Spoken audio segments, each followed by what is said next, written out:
안녕하세요. 야구를 좋아하는 웨인입니다.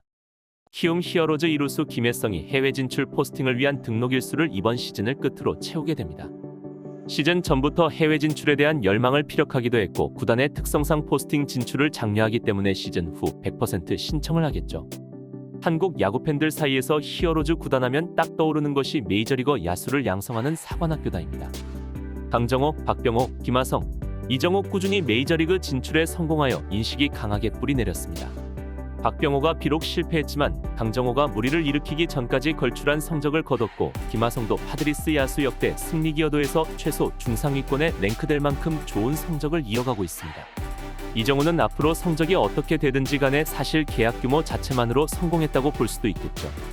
그래서인지 보통 어떤 선수가 메이저리그에 진출한다고 공개적으로 입장을 표명하면 대부분 비관적으로 바라보게 되지만 히어로즈 야수가 진출을 선언하면 기대하는 심리가 어느 정도 생기는 것도 없지 않아 있습니다. 김혜성이라는 선수가 메이저리그에 가더라도 오툴에서 스피드는 65 스케일 이상, 2루 수비 한정으로는 툴을 갖추고 있다라고 할 수 있는 60 스케일도 가능해 보입니다.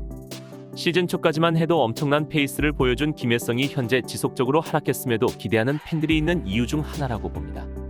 KBO에서 골든 글러브를 계속 받고 신체 절정기에 해당하는데 나름 괜찮은 규모의 계약을 받고가 잘하지 않을까라는 의견들이 있습니다. 가서 김하성처럼 기회를 꾸준히 받으면 리그에 적응해서 잘할 것이다가 대표적이죠. 필자는 이것을 좀 회의적으로 보고 있습니다. 정확하게는 김하성과는 경우가 완전히 다릅니다. 김하성처럼 300에서 400타석 이상 대수비 기회도 꾸준히 받고 적응까지 잘한다면 좋은 성적으로 이어질 수도 있겠죠. 하지만 전제 조건이 기회를 꾸준하게 받는다는 것인데 과연 그게 잘 될지는 미지수입니다. 먼저 김하성의 이야기를 해야 하는데 많은 야구 팬들이 잘못 알고 있는 것이 KBO에서 뛸 때는 실책이 많아 수비는 애매하지만 홈런을 뻥뻥 치는 공격형 유격수다. 하지만 메이저리그에 가서 배우고 수비가 일취월장했다. 이것은 당연히 사실이 아니며 김하성이 메이저 진출 당시 기레기들이 만들어낸 헛소리에 불과합니다.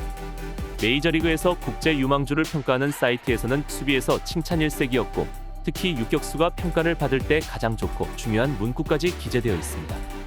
A 스카우트는 실책이 많은 것은 인조잔디 때문이고 필딩 퍼포먼스가 좋다. 이 말은 김하성이 수비를 애매하게 해서 실책이 많은 것이 아니라 인조잔디 때문임을 확실하게 짚었다고 할 수 있습니다. 게다가 김태균 해설위원 채널에 출연하시는 스카우트분도 처음에는 내야 멀티 백업으로 견실하게 수비할 것이다라고 리포트를 작성했다고 합니다. 김하성은 KBO 때 처음 세금 먹이는 2에서 3년 정도를 제외하고는 수비를 못한 적이 없습니다. 칭찬이란 칭찬은 다 받고 진출했고 이것이 경쟁 선수들 대비 기회를 더 많이 받는 요인이 된 것입니다. 유격수라는 포지션은 타격이 부족해도 수비만 좋다면 감수하고 기용하기 때문에 메이저 적응기 1년차 선수에게 타격이 심각하지 않으면 크게 개의치 않아 할 확률이 높겠죠. 그리고 유격 수비를 잘하는 선수들은 자동적으로 2, 3루 수비가 따라오게 됩니다. 야구에서 중요한 센터라인 중 2개를 안정적으로 소화할 수 있고 3루까지 덤으로 볼 수 있게 되니 다른 선수들이 빠질 때마다 기회를 받을 수밖에 없고 더 빨리 리그에 적응할 수 있었습니다. 즉, 센터라인 중 2개를 볼 수 있는 것이 기회 측면에서 굉장히 유리합니다. 다시 김혜성으로 돌아와서 김하성과 달리 내야에서 이루수만 가능한 것으로 알려져 있습니다.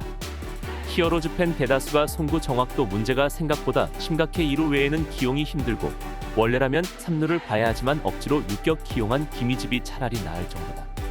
덧붙이는 문구로는 그런 김희집에 밀려 2루로 다시 간 느낌도 있다. 그렇다면 멀티 포지션으로 중견수를 볼 수 있다면 문제는 없습니다. 예를 들어 배재환이 메이저리그에서 꾸준히 기회를 받았던 것은 미친 스피드 툴 덕분도 있지만 2루도 어찌저찌 볼 수 있고 중견수가 가능하여 센터 라인 중 2개를 소화할 수 있었기 때문입니다. OAEA라는 수비 누적 스탯에서도 풀타임이 아닌데도 괜찮은 수치를 보이고 이정우보다도 조금 나은 모습을 보인 게 컸죠. 하지만 김혜성은 프로에 데뷔하고 중견수를 소화한 적이 없습니다.